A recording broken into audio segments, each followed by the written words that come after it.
Boa tarde a todos. Boa tarde.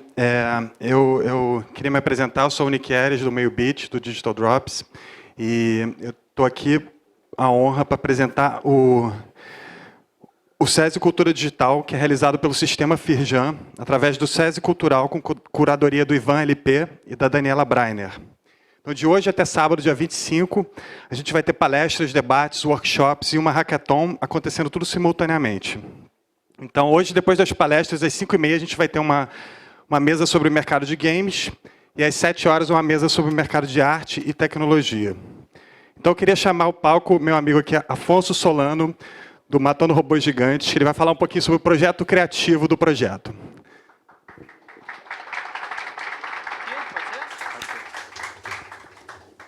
Não está saindo, não sei se vai... Pronto. Alô, alô? Pronto. Tudo bom, gente? Boa tarde. Bom, para quem não conhece, então, o Matando Robôs... Bom, eu sou Afonso Solano, como ele falou, sou lá do Matando Robôs Gigantes, sou também editor da Leia, da editora Leia, e sou escritor também do Espadachim de Carvão, que saiu também pela Leia há muito tempo, porque, alguns meses, né, em 2013, se pensar. E eu não sei quem que não conhece o formato podcast aí. O podcast ele é uma espécie de rádio na internet, se você for resumir de uma maneira bem bacana. E existe um universo... Eu não sei quem não conhece a mídia podcast, só para ter um termômetro aqui. Alguém não conhece? Então não tem por que eu falar o que é um podcast. Né? Bom, o processo criativo do Matando Robôs Gigantes. A ideia do nosso programa, ele hoje é considerado o segundo maior podcast do gênero no Brasil, né? A gente fica dentro do portal Jovem Nerd, fizemos essa fusão já tem um tempinho, que deu super certo. E ele começou como uma ideia em vídeo, na verdade. Quando a gente era bem novo, assim que eu saí do colégio, eu virei para os meus amigos e falei, cara, nós temos um grupo de... A gente gostava desse tipo de entretenimento, assim, discutindo coisas nerds, enfim, mas acabava que a gente consumia muita coisa estrangeira, porque não tinha na TV aberta isso ainda. A internet ainda estava engatinhando, você pensar nesse tipo de produção de conteúdo. E aí a MTV, na época, estava bem forte ainda, e eu propus para os meus amigos um produto em vídeo, em que a gente sentasse num sofá, simulasse assim, as nossas conversas. Todo mundo tem um grupo de amigos, passou por essa experiência, né, de ficar morrendo de rir, conversando, e no final falando, poxa, tem um conteúdo aí de entretenimento que a pessoa talvez saia com algum tipo de construção na opinião dela. Será que isso seria um produto comercial? E eu achava que sim. Só que eu não sabia editar vídeo, não tinha ideia de como editar vídeo. Era uma coisa muito complicada, cheguei a, enfim, brincar com alguma coisa. Essa ideia acabou sendo engavetada, eu acabei criando outro produto para a internet, que era uma história em quadrinhos. Eu queria ser desenhista de história em quadrinhos quando eu saí do colégio. E aí, quando eu saí, essa ideia foi engavetada, e eu falei, bom, vou criar um site onde a pessoa lê uma história em quadrinhos e ela decide para onde ela vai. Isso era uma coisa inédita também. Na época, o Fábio Yabu estava criando o Combo Rangers, não sei quem lembra do Combo Rangers, que foi bem ali na época de ouro do Flash, né? As animações em Flash, tudo era em Flash, os sites eram horrorosos, super pesados, mas tinha animação, era novo. E aí a gente criou um site que era parte ilustração de história em quadrinhos, parte algumas coisas em Flash, tinha som, se o personagem entrava em algum lugar, ele ouvia alguém falando com ele, tinha som no site também. E aí a gente pegou esse projeto, vendeu para o Omelete, que na época não é o monstro que é hoje, ele era se pensar, um blog também, ainda começando e tal. O Érico Borgo curtiu a ideia lá do Omelete, ficamos 1 ano lá, e foi a primeira experiência que eu tive desenvolvendo um produto para esse espaço, né? Deu super certo. Infelizmente, depois de 1 ano, os meus colegas, porque eu não podia fazer sozinho, né? As pessoas que produziam isso comigo, tiveram que fazer outros projetos. Um foi namorar, outro foi fazer faculdade, outro foi fumar maconha. Tem sempre um que acaba, né, fumando maconha pra caramba, mais do que deveria. E aí eu fiquei sozinho. Eu falei, bom, eu acho que a gente pode desenvolver outro produto para a internet que pegue esse mesmo público. E aí foi onde eu me dividi. Eu peguei esse modelo de história, comecei a transformar em um livro, que hoje é o Espadachim de Carvão, que deu certo também, enfim, é outro projeto.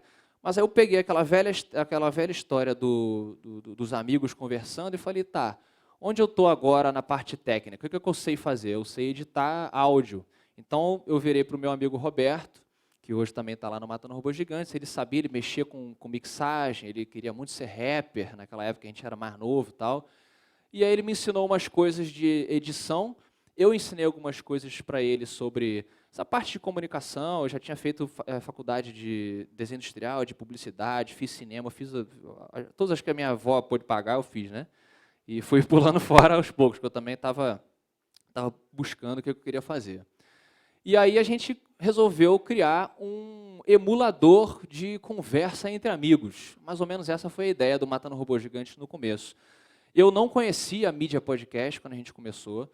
O Diogo Braga, que hoje é também do Matando Robôs Gigantes, ele já ouvia o Jovem Nerd, que hoje é considerado o maior podcast do gênero no Brasil, que é onde a gente hoje está, no portal. E ele apresentou e tal, e eu falei, cara, eu não conheço, mas eu também não quero... Qual foi, então, entrando já aqui no coisa do processo criativo? Vamos olhar o que existe, obviamente, fazer uma pesquisa e fazer algo diferente, o máximo possível de diferente que a gente consegue. Então, a gente foi tentando adaptar a nossa conversa muito natural, né, a um formato de rádio, uma coisa pré-editada, gravada, etc. Então, a gente, beleza, vamos fazer um programa menor para começar. Eu sempre acreditei, eu sou um pouco da escola do Alfred Hitchcock do entretenimento. Ele brincava não, ele falava sério, que ele era um cara super sério, que um filme ele não deve ter mais de 1h30, porque esse é o tempo médio da bexiga do ser humano encher. E aí, uma vez que você tenha que, né, responder aquela necessidade biológica, você se desprende daquele universo. Eu acho essa uma regra genial, que ele provou, não é à toa que ele é o Alfred Hitchcock, e eu acho que ela pode se aplicar a diversas coisas. Esse tipo de design thinking, eu acho que você pode aplicar, por exemplo, em livro também. O Espadachim de Carvão, que eu citei agora há pouco, ele não tem 250 páginas à toa. Ele tem um monte de histórias, né? Foi um projeto que, desde que eu falei que separou, eu fui escrevendo várias histórias e mirando para transformar num livro depois. Quando a Leia se interessou, a editora Leia, ela falou, vai ser um livro de quê? Uns 300, 400 páginas, que é a média de um livro de fantasia hoje? Eu falei, não, cara, eu sou um autor novo, eu já tinha um público consolidado, né? Mas eu sou um autor novo, eu estou competindo ali com o George Martin, com o Stephen King, com o Brandon Sanderson. Então, o cara ou a menina, para apostar num livro novo, é muito mais fácil você pegar um livro de 250 páginas. Fora que a menina que vai ler no ônibus, no metrô, o seu livro, a sua aventura, ela está competindo com o celular, ela está competindo com o Twitter, com o tablet, ou com as coisas buzinando em volta. Então, assim, eu estou citando o livro e vou voltar agora para o podcast, porque isso também foi pensado. Matando Robôs Gigantes, em todos os podcasts, eu acredito que eu possa dizer assim, eles tinham uma média de 50 minutos de duração. Por que o Matando Robôs Gigantes começou com 30 minutos, 20 minutos? Porque é o tempo médio que a pessoa viaja de casa para o trabalho, de casa para o colégio, ou da sua casa para a academia, ou da sua casa para a casa do seu colega. Eu tinha um pensamento muito assim, eu quero criar uma experiência muito imersiva em um tiro só. Eu tenho 30 minutos para conquistar essa pessoa. Então, se ela chegar no trabalho ou no colégio, e eu estiver no meio de um raciocínio, no final do dia, quando ele der play de novo, se ele lembrar do meu programa, porque eu tenho outros programas competindo, ele já perdeu o fio da meada. Entendeu? Então, esse processo ele veio de uma série de pesquisas que a gente fez envolvendo outros meios de entretenimento também. Eu sou muito fã do modelo de talk show americano, apesar dele estar super desgastado hoje em dia, ele tem uma fórmula que, ao meu ver, funciona muito como o ser humano responde àquele tipo de comédia. Então, outra coisa que o Matando Robô Gigante inovou, ele não começava já com o assunto. Vamos embora, estamos aqui para discutir sobre o sexo das gaivotas. Seja bem-vindo. Tá? Não, ele começa com um papo que não tem nada a ver com o assunto principal. Por que a gente fez isso? Sempre pensando na pessoa que está chegando em primeiro lugar. Se você vai ouvir a minha opinião sobre um jogo de videogame, digamos, que eu fui patrocinado para falar, eu tenho que fazer você, no mínimo, e isso é narrativa básica de ficção, se importar comigo, se importar com o meu personagem. Senão eu sou só um Zé Mané que está dando opinião. E opinião hoje em dia todo mundo tem. Basta eu abrir um Twitter, um Facebook, aí, um Orkut. O Orkut não dá mais, que acabou. Hip Orkut.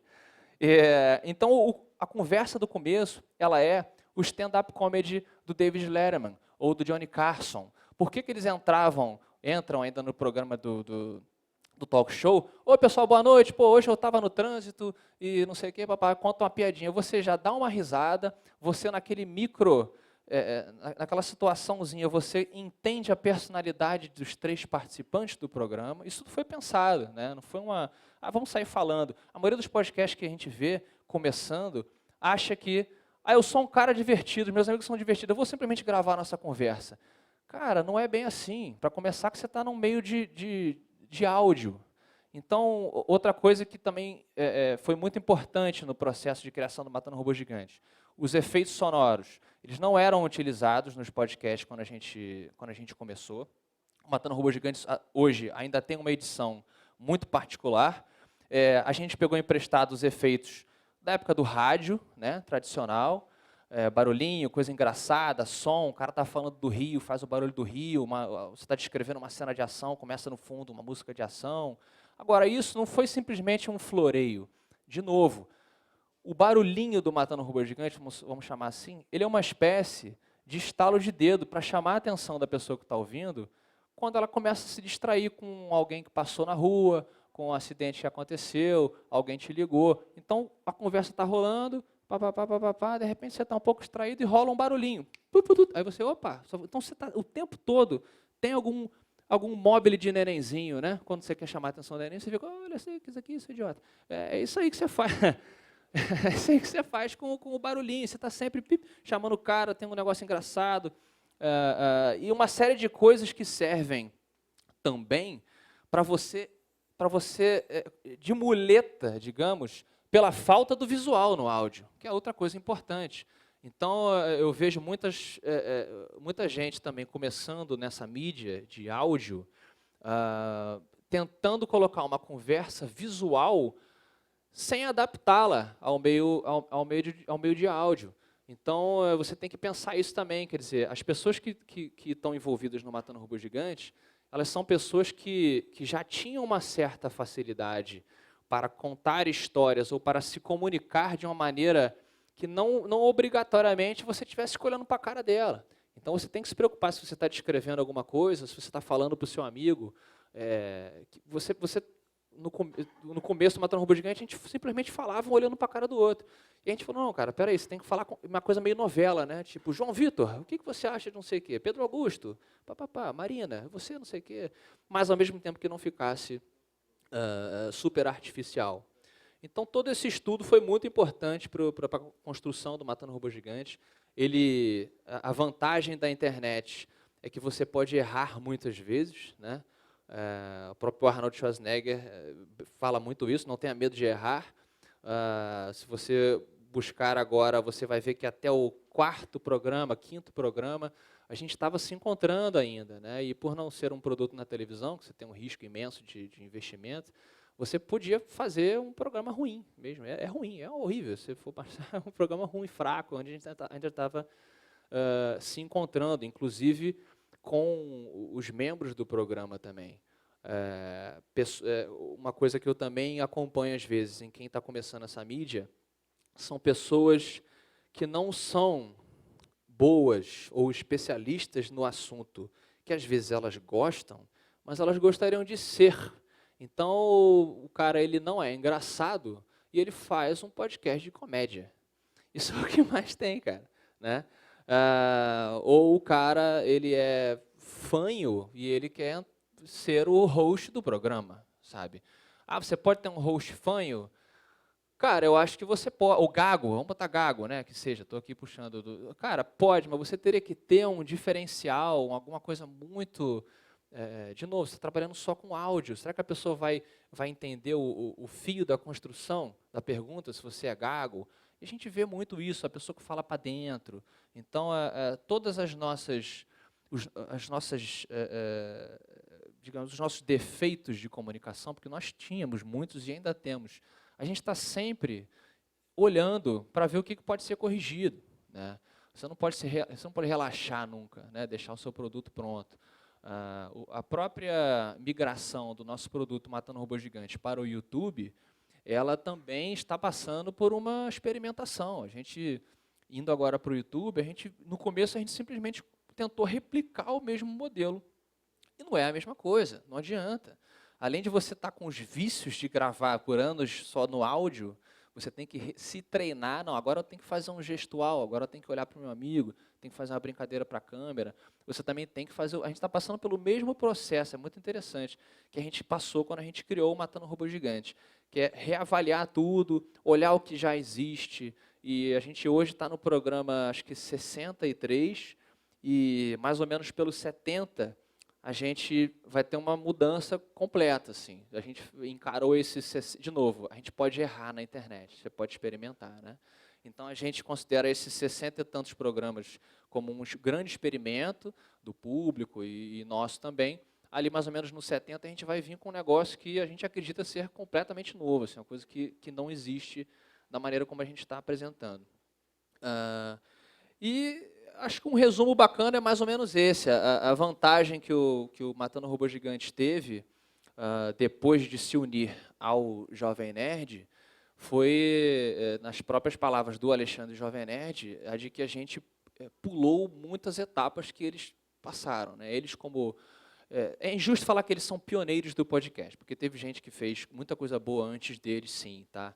Mas eles foram pioneiros em monetizar a mídia podcast como ela é monetizada hoje.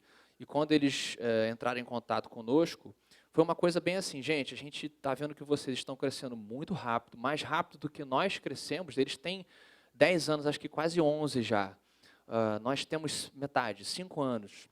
E eles falaram, vocês vão alcançar o que a gente está alcançando muito rápido e é inevitável que vocês vão se tornar competidores nossos. Então, por que não nos unirmos, né? Vocês, além de ganharem os recursos que a gente tem, vocês vão pular os problemas que a gente passou, o aprendizado que a gente passou. Então, a gente está hoje não, na verdade, a gente passou por esse capítulo aí há uns 2 anos. Tem 2 anos? Agora eu me perdi, mais ou menos. Acho que uns 2 anos que a gente se uniu ao Jovem Nerd. Foi uma união muito bacana. Ao mesmo tempo, foi também uma decisão criativa dos dois, né? No caso o Alexandre e o Dave, que são lá os donos do Jovem Nerd, de enxergar que eles também tinham uma limitação de público, uma limitação de alcance, de tipo, cara, olha, a gente não joga videogame com a prática que vocês jogam, a gente não tem conhecimento de quadrinhos ou de cinema que vocês têm. É uma deficiência nossa que a gente gostaria de incorporar ao site. Ao mesmo tempo, você não tem a estrutura que a gente tem. Então, tudo isso foi muito pensado. Eu acho que é um equívoco você achar que você é bom para sempre, né? Tipo, não, eu faço isso bem e isso vai durar para sempre. Não. É importante você se avaliar o tempo todo e foi o que a gente sempre fez, a gente está sempre pensando. Passamos por períodos também que a gente se acostumou, né, com assim, entre aspas, o sucesso. Tipo, tá tudo dando certo, vamos fazer esse arroz com feijão. Quando a gente percebeu que a gente estava fazendo isso é curioso. Como que a parte burocrática e financeira ameaça a criatividade, né? Isso já é um chavão do cinema, enfim, de livros e histórias em geral, mas é uma coisa que a gente passou também. De certo momento, a coisa estava tão organizada, o modelo de entretenimento, digamos, ele estava tão padronizado que a gente se viu assim, as nossas gravações, digamos, tinham meia hora, e nem sempre você consegue padronizar a arte, né? Até em escrita, a gente brinca disso. Tem uma frase que o Eduardo Spohr sempre gosta de lembrar, que é que perguntaram uma vez para um grande escritor, como é que você consegue fazer com que... como é que você consegue ter criatividade? Você espera a criatividade chegar?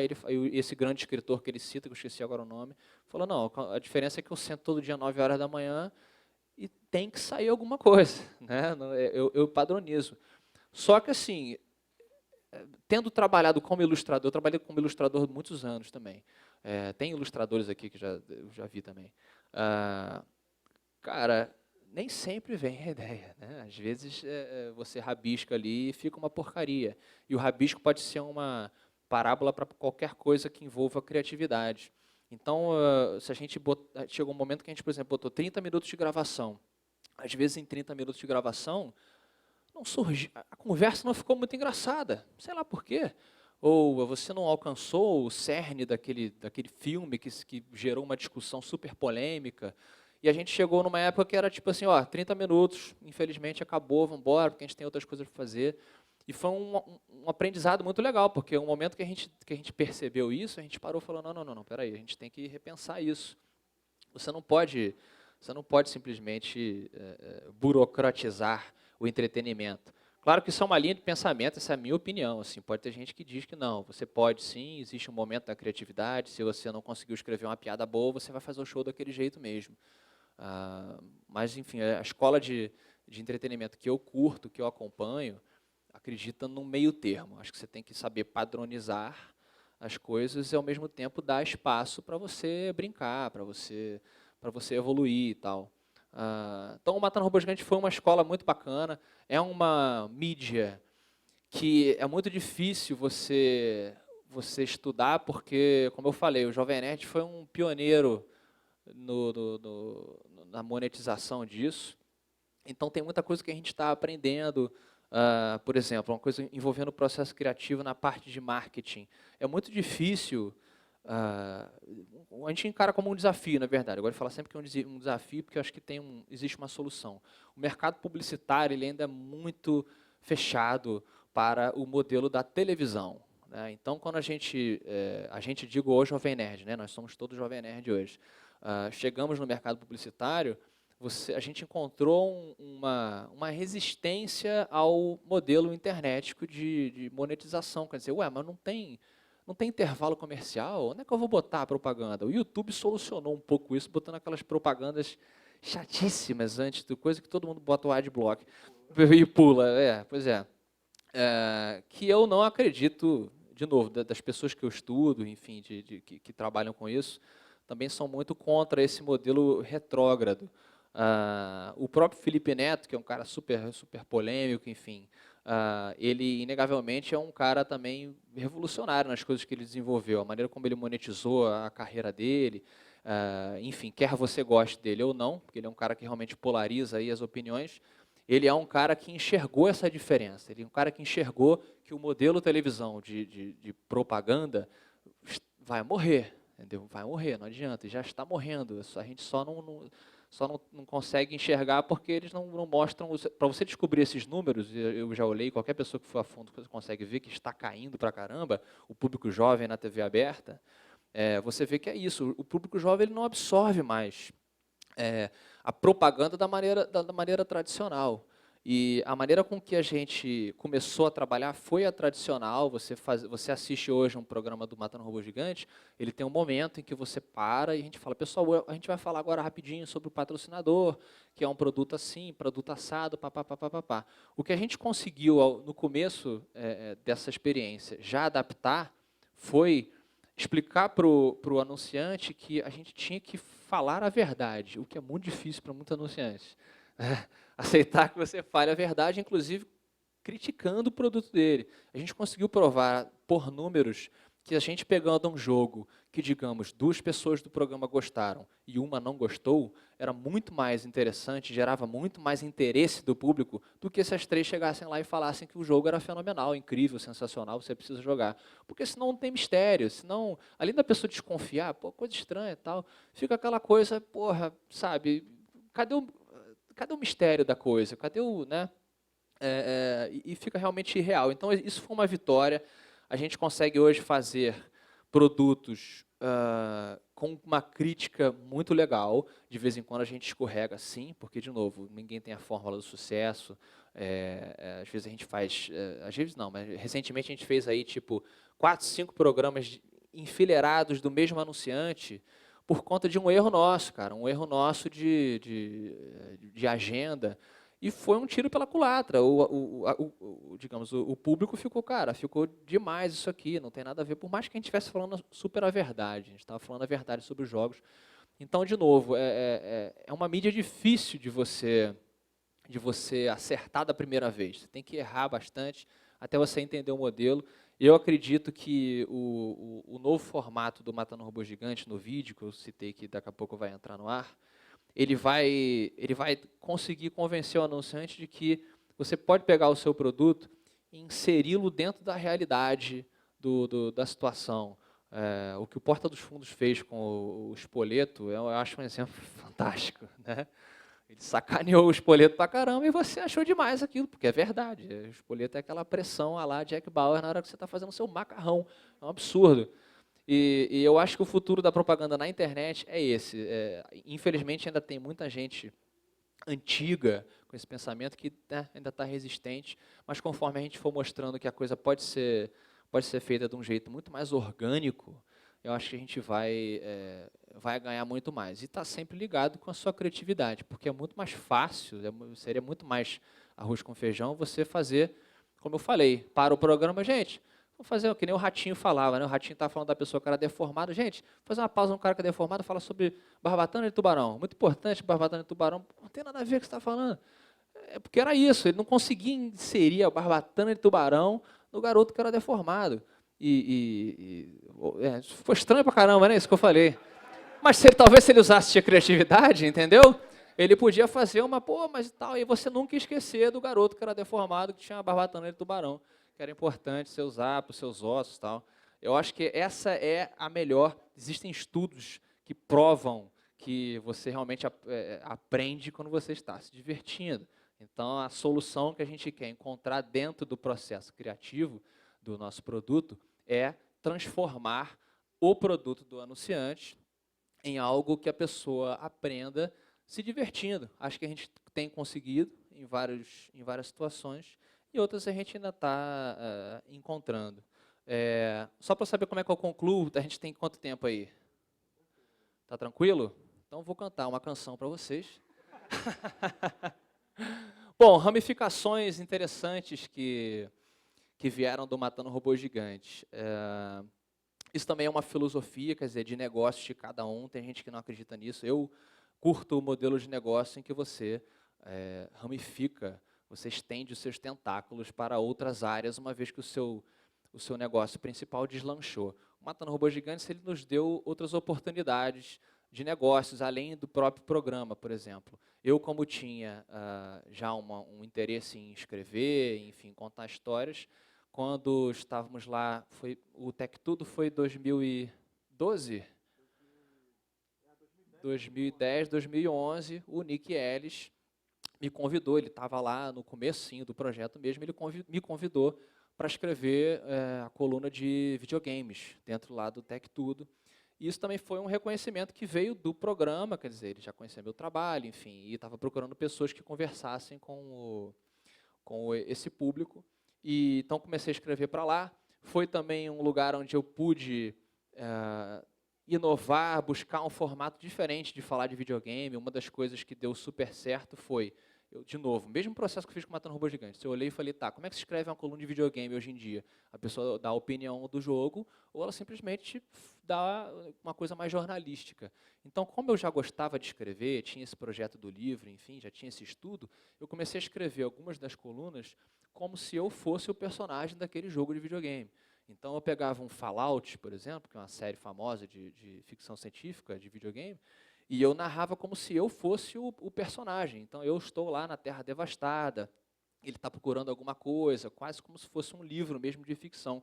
Isso começou a ter uma audiência muito bacana, foi uma coisa muito diferente, que não tinha. Você tem isso mais no estrangeiro, aqui não tinha tanto, é quase como se fosse um fanfiction.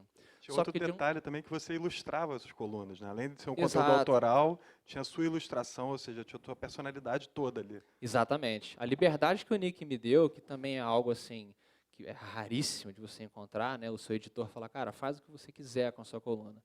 Ela me permitiu explorar tudo que eu conseguia fazer ali, realmente criar um negócio que fosse a minha cara. A maneira como eu escrevia, não havia um revisor. Obviamente que havia um revisor, mas assim, ele prestava atenção no que você escrevia errado, não tipo, cara, a forma, esse estilo de narrativa, você vai colocar o diálogo das pessoas com aspas, mas no Brasil é travessão. E aí você, cara, mas é porque eu quero emular um estilo de escrita norte-americano, X, Y, e ele, cara, vai lá, faz aí, entendeu? Então foi muito importante, isso acabou impulsionando o interesse da editora Leia para vir me perguntar se eu tinha um projeto de livro. Foi quando apresentei para eles o Espadachim de Carvão, a série Espadachim de Carvão, que tinha começado, como eu citei, lá no Omelete, como aquela história em quadrinhos e tal. Quando aquilo fechou, eu botei na gaveta, mas eu comecei a transformar em livro, como eu comentei, muito lentamente, com muito cuidado. Comecei a estudar as religiões do mundo para criar um universo particular, uma coisa que eu queria. E, enfim, foi o Matando Robôs Gigantes, junto com o G1 lá do Tech Tudo com o Nick Eres, me deram essa oportunidade, né? Você tem que realmente mostrar um pouco do que você sabe fazer para as pessoas se interessarem, ainda mais hoje, que é uma coisa muito competitiva, você apostar num autor novo aí no mercado editorial. Então, acabou abrindo essa porta, o livro foi um sucesso, fiquei muito feliz, virou uma série mesmo, o segundo sai em março, e acabou se tornando um negócio. Existem outras coisas acontecendo, virou uma empresa mesmo, uma propriedade intelectual que vai expandir para caramba a partir do ano que vem. Essa camisa, usando agora o exemplo dos meus colegas, essa camisa aqui do Hadouken é uma camisa de uma linha que o Roberto Estrada, esse gordinho aqui, ele desenvolveu também. A gente sempre quis criar a camisa, quer dizer, a maioria dos sites, quando começa a fazer sucesso, fala, vou fazer a camisa no meu site, né? É também um arroz com feijão. E também foi uma coisa que ele errou, parou, aprendeu. Cara, vamos começar de novo. Essa é uma vantagem. Você vai perder dinheiro. Sim, mas para fazer dinheiro, né? Tem que perder um pouquinho também. E agora está dando certo. Enfim, é uma linha de camisas que a gente vai botar com uma cara mais nossa, uma cara mais do Matando Robôs Gigantes. Ela tem uma proposta também diferente das camisas que hoje são vendidas na internet. Tem um tecido melhor, é uma camisa voltada para o público nerd, mas se você quiser ir numa festa também, você entendeu? Não vai, olha o nerd ali com a camisa do... não, a ideia das camisas da Dead Pixel, que é a empresa do Roberto, é tentar fazer uma coisa do nerd que não é retardado, entendeu? Nerd descolado. Um nerd descolado, não quer dizer que você precise ser o Ace Ventura nas festas, mas você não precisa ser aquele estereótipo, né, do nerd e tal. Que também veio de um estudo em cima do nosso público, em cima da nossa realidade. O Matando Robôs Gigantes, ele também veio, dentro desse processo criativo que eu estava citando, ele também veio de um pensamento assim, cara, todos os programas, todos os podcasts que tem na internet, assim, vou arriscar dizer 90% deles na época que a gente começou, eles eram feitos por pessoas da área do TI, pessoas que entendiam muito de programação, de internet em geral, e nós éramos uns asnos completos, a gente não sabia nem onde colocar o programa, assim, isso foi uma deficiência grande nossa no começo, mas ao mesmo tempo nos deu uma mente muito fresca e sem vícios, sabe? De bolar um negócio diferente e de apresentar 3 nerds que não eram os nerds tradicionais. O Jovem Nerd já tinha conquistado esse status, e muito bem. Então a gente olhou e falou, bom, o único gordo que a gente tem é o Roberto. Então, realmente, a gente não vai conseguir mirar lá. E para que mirar nesse público uber nerd, se o Jovem Nerd já faz? E se outros já fazem também muito bem? Então, a gente sempre quis tentar passar essa imagem de que, cara, nós somos nerds, mas nós também, o Roberto bebe cerveja, entendeu? Eu gosto de... Oi? Ele adora futebol, eu gosto de fazer esporte também, exercício físico, o Diogo é pai. Então, tem essas coisas assim que a gente brinca. Não que o nerd não possa ser pai. Mas é uma coisa diferente, entendeu? É uma coisa diferente. O nerd da família, né? Enfim. Então, assim, é uma história bacana, que eu julgo que ainda estamos nos primeiros capítulos, se você pensar, da história do Matando Robôs Gigantes. E tentei fazer um resumão aí para vocês. Com certeza outros negócios, né, vão aparecer por conta dele. Mencionei no começo que eu sou editor da Leia também, foi outra coisa que surgiu depois do livro.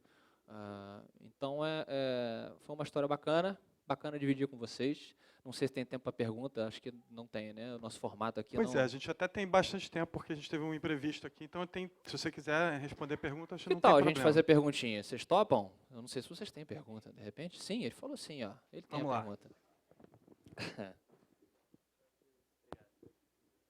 Bom, vou tirar uma curiosidade que eu sempre tive, né? Eu sou Tira ouvinte aí. desde o começo, né? Daquele começo trágico, né? Difícil. No Blogger, né? Do blog. Nós aquela- éramos do Blogger. Depois foi pra MTV, né? E E tal. o site da MTV era o pior site que a gente ia ter na nossa vida. Muito lento, Engraçado. É. A gente que olhava de fora assim nem sabia. nem né? percebia o Nem sofrimento que a gente tinha. A curiosidade que eu sempre tive, assim, como é que vocês conseguem fazer review de jogos que vocês estão achando incríveis, assim? Porque quando eu tô jogando lá, pô, sei lá, o Red Dead Redemption, né, que eu sou fanático e tal, eu fico tão encantado com aquilo que eu não consigo pensar, entendeu? Assim, como é que vocês conseguem? Vocês fazem um roteiro, escrevem, assim? Cara, então, vou pegar emprestado um pouco do que eu falei. O formato as pessoas que participam do Matando Robô Gigante mudou. No começo éramos eu, o Roberto e o Rodrigo Cardoso. Não é o Cardoso da internet, é um outro amigo nosso chamado Cardoso. E não deu muito certo, porque o Cardoso não tinha... Você tem que ser... Quer dizer, você tem que colocar a amizade de lado, né? O cara é super seu amigo, mas ele não funcionava como um apresentador, enfim, como uma pessoa que estava ali discutindo. As opiniões dele eram muito impositivas, e se você não concordava com ele, você era um idiota, sabe? Ele tinha assim, uma postura que no círculo de amizade, ela é super divertida, você gosta do cara. Agora, você botar no meio de entretenimento, você vai gerar um personagem que tem uma rejeição muito grande. Enfim, ele não tinha as ferramentas corretas para o tipo de programa que a gente queria fazer. Ele mesmo identificou isso, entendeu? E ele falou, galera, não estou funcionando muito bem nesse formato, vou sair. E aí entrou o Didi. E aí por que funcionou? Vou chegar nesse ponto. Porque nós temos personalidades muito diferentes que cobrem o que a gente precisa em uma análise, né? Eu costumo ser realmente o cara com um senso crítico mais pronunciado ali, eu que gosto de falar mais dos pontos negativos, por quê disso e tal, muito pelas coisas que eu gosto de estudar, enfim, cinema, narrativa e etc. O Roberto já é o cara chato, é o cara que não gosta de nada. Então ele é sempre o cara que ou é muito incrível, é revolucionário, genial, ou é uma bosta fedorenta que ele não gosta, etc. E o Diogo é a criança do Matando Robôs Gigantes. Ele é o cara que gosta de quase tudo, ou pelo menos ele se coloca dessa maneira. É o cara alegre, é o cara que não vai se preocupar, no caso do videogame, se seu boneco está virando meio estranho, entendeu? Para ele se preocupou mais com a história, com a experiência geral. Então acaba que a gente conseguiu, não foi à toa, eu falei, existiu o Cardoso, entendeu? Foi uma coisa pensada que eu também fui propondo para ele, galera, vamos colocar assim e tal, que conseguisse passar uma conversa crítica, incrível e interessante para quem está assistindo daquele produto. Porque realmente, se fossem 3 Diogos ou 3 Afonsos, enfim, não ia ficar interessante. Como o Jovem Nerd e o Azaghal também, cada um tem uma personalidade totalmente diferente. Exatamente, não é à toa, né? A coisa funciona mais ou menos por aí. A gente tem tempo para mais uma perguntinha rápida. Cara, você disse que o Jovem Nerd viu que vocês cresceram muito e aí contatou vocês. Vocês passaram realmente assim, de um nada para alguma coisa? E qual foi o momento que você viu que, opa, crescemos aqui, vamos continuar desse jeito? Tá. Não, na verdade, eu não sei se foi isso que você quis dizer. A gente não passou de nada para alguma coisa quando a gente entrou para o Jovem Nerd. Entendi. Desde antes, né? A gente tinha um público já bacana e quando o Jovem Nerd convidou, a gente... Houve um salto bem legal. Mas a gente tinha uma coisa... Já tinha uma fama bem grande antes de tinha ser convidado. uma Senão eles fama não teriam legal. sido convidados. Sim. Antes, Não, mas eu né? entendi. Tá. A pergunta é quando que a gente percebeu que houve esse crescimento depois do Jovem Nerd ou antes? O primeiro? Cara, eu acho que a MTV, apesar do site da MTV ter sido uma bosta, era horrível mesmo. O pessoal era legal, mas o site era ruim. Ele foi um marco legal, sabe? Acho que muito também pela referência quando a gente era mais jovem, né? Daquela coisa, putz, a MTV convidou a gente para participar do site. Foi um reconhecimento que fez foi um marco ali para a gente. A gente viu, cara, a gente se tornou relevante o suficiente para o público nerd em geral. Não vou falar jovem, porque nós temos muitos ouvintes, fãs, leitores, que seja de várias idades. Mas ali eu acho que foi uma coisa bem, tipo, tá, a gente está fazendo uma diferença. Você ser reconhecido na rua também é bem legal. Quando a gente era ainda só áudio, ser reconhecido na rua era até mais relevante, tá? Não tem nada a ver com ego, não, o negócio de ser reconhecido na rua, isso aí eu acho uma besteira foda. Eu digo assim, o bacana do seu trabalho ser reconhecido na rua, quando você está num meio que não era visual ainda, quando a gente não estava no visual. Isso também começou a marcar muito, quando começou a ficar muito proeminente, sabe? Você está falando em algum lugar, alguém ouve você fala, cara, pô, tu é o Solano, tá, eu gosto muito do seu trabalho, papapá. Então foi mais ou menos nessa época, assim, que a gente... Mas foi gradual, o bacana foi isso, foi uma coisa bem devagarinho, assim, né? Acabou? Que pena. Acabou. Então é isso, gente, obrigado aí pelo tempinho e estarei aí até o final do dia. Obrigado, Afonso. Só para reforçar aqui o que o Afonso disse, cara, eu que acompanho o MRG faz tempo, assim, vindo de fora, né? O principal é a personalidade, né? Eles nunca quiseram ser o Nerdcast, eles sempre quiseram ser o MRG. E essa personalidade, ela vai longe, como dizia Quentin Tarantino, a personalidade vai muito longe. E queria dar os parabéns para a iniciativa do Afonso e do MRG inteiro, e por ser essa pessoa criativa e estar compartilhando isso com a gente aqui.